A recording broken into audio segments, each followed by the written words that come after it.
Hello बच्चों, class 7th विषय हिंदी के ग्रामर का टॉपिक भाषा, लिपि और व्याकरण, इसके बारे में हम आज चर्चा करेंगे।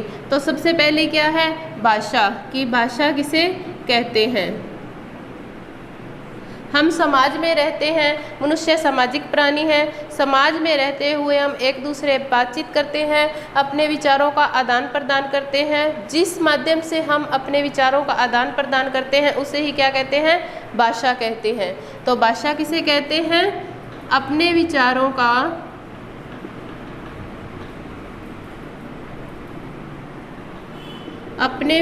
का आदान प्रदान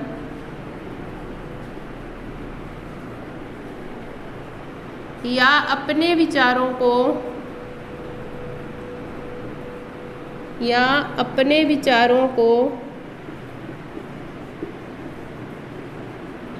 व्यक्त करना ही क्या कहलाता है, भाषा कहलाता है।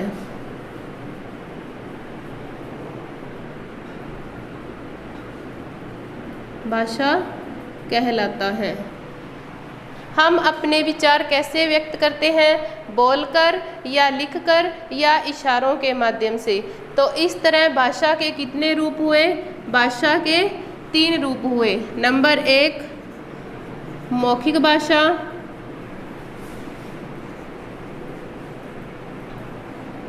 नंबर 2 लिखित भाषा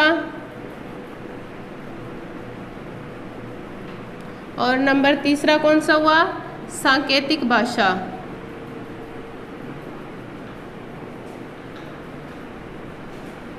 सांकेतिक भाषा कि हम अपने विचार या तो बोलकर व्यक्त करेंगे या लिखकर करेंगे या इशारों के माध्यम से करेंगे। जो लोग पढ़ना लिखना नहीं जानते वो अपने विचारों को बोलकर व्यक्त करते हैं, और जो पढ़े लिखे हैं वो लिखकर भी व्यक्त कर सकते हैं। और कुछ इंसान ऐसे होते हैं जो पढ़ लिख भी नहीं सकते, बोल भी नहीं सकते, तो वो अपने विचारों को संकेतों के माध्यम से या इशारों के माध्यम से व्यक्त करते हैं। तो सबसे पहले हम मौखिक भाषा के बारे में जानेंगे कि मौखिक भाषा किसे कहते हैं। मौखिक शब्द मुख प्लस इक से बना है, जिसमें मुख शब्द है और इक प्रत्यय है, जिसका अर्थ है मुख की। मुख प्लस इक का अर्थ है मुख की, यानी हमारे मुख के द्वारा बोली जाने वाली भाषा को क्या कहेंगे, मौखिक भाषा। मुख द्वारा बोली जाने वाली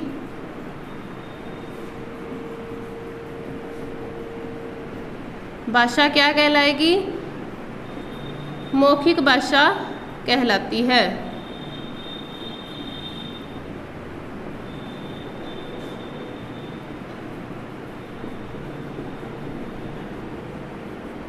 जैसे गाना गाना, किसी से फ़ोन पे बात करना, आपस में कोई बातचीत करना, तो कौन सी भाषा कहलाती है, वो मौखिक भाषा कहलाती है। और नंबर 2 है लिखित भाषा।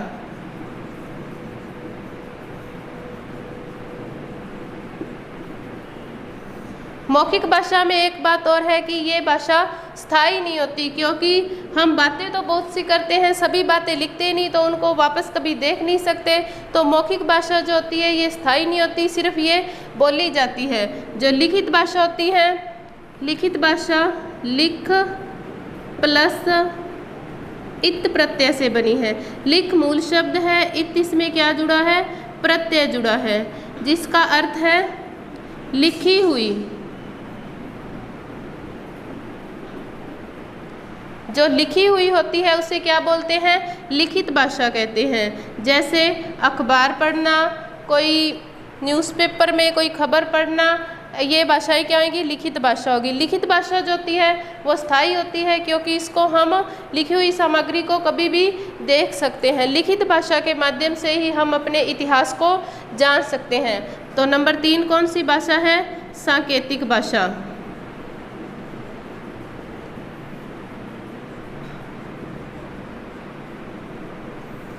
सांकेतिक भाषा, सांकेतिक यानी संकेत प्लस इक। संकेत मूल शब्द है, इक क्या है, इसमें भी प्रत्यय है। सांकेतिक यानी इशारों के द्वारा कोई भी मनुष्य जो बोल नहीं सकता, लिख नहीं सकता, वो क्या करेगा, एक दूसरे के साथ अपने विचार व्यक्त इशारों के माध्यम से करेगा। ठीक है, तो भाषा के 3 रूप हुए, मौखिक भाषा, लिखित भाषा और सांकेतिक भाषा। तो आगे है मातृभाषा।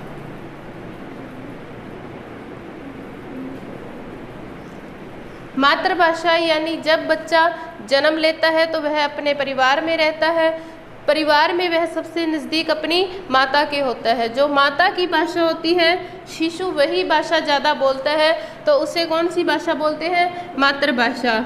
अपनी माता द्वारा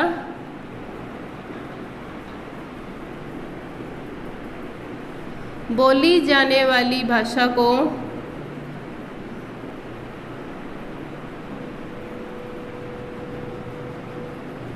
मातृभाषा कहते हैं। यानी घर में हमारी जो मम्मी भाषा बोलेगी, बच्चा ज़्यादा उसी भाषा को बोलेगा तो उसको मातृभाषा कहेंगे। तो आगे है राष्ट्रभाषा।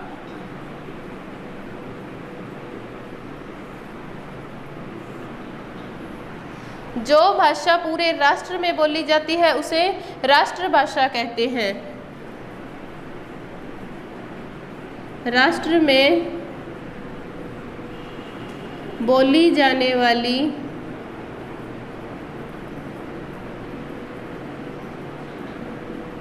भाषा को राष्ट्रभाषा कहते हैं।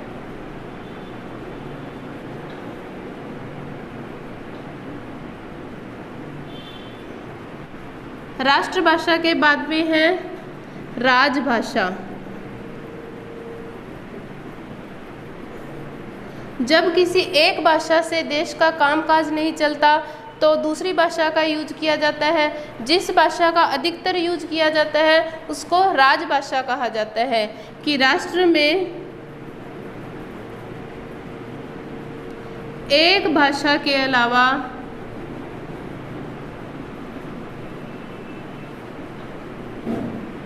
दूसरी भाषा का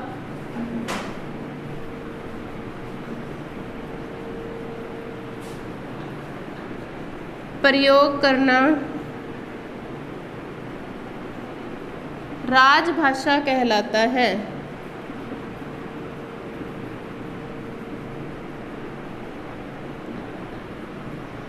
कि जिससे हमारा काम आसानी से हो जाए, किसी को समझ भी आ जाए, तो वो भाषा कौन सी भाषा कहलाएगी, राजभाषा कहलाएगी। और भारत की राष्ट्रभाषा कौन सी है, हिंदी है। भारत की राष्ट्रभाषा कौन सी है, हिंदी है।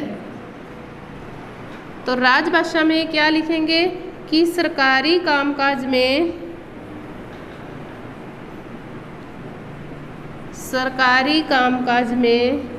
जिस भाषा का प्रयोग किया जाता है, सरकारी कामकाज में जिस भाषा का प्रयोग किया जाता है उसे राजभाषा कहते हैं।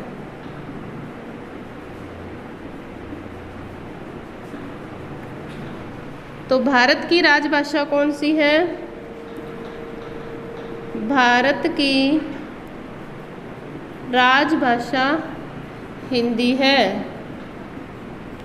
भारत की राजभाषा कौन सी है, भारत की राजभाषा हिंदी है, जिसे संविधान के अनुच्छेद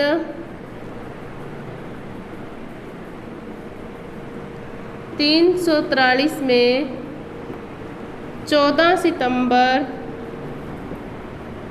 1949 को राजभाषा घोषित किया गया।